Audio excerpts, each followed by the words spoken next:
Hey, I'm a new bow tie from the hillside, and today I'm going to show you how to tie me. Real easy. Left side, 2 or 3 inches longer than the right. Swing it over in front of the short side, then down and up and past the neck. Okay? Back side comes out to the left.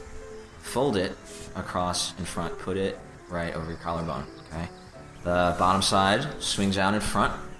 Take the left, you're going to see a fold there, and you're going to feel the tip on the other side. Fold those in front like a butterfly. Pinch it. Okay, now you're going to take the dangly piece, and you are going to gently fold it and pull it through the little loop. As you're doing so, you're going to have to let go of the butterfly. Have faith, this is going to work out. You're almost there. Pull it through. Okay, now you've got a loop in the back right. You've got a loop in the front left. Give them a tug on the edges. Look at yourself in the mirror. Smile. You just tied a bow tie.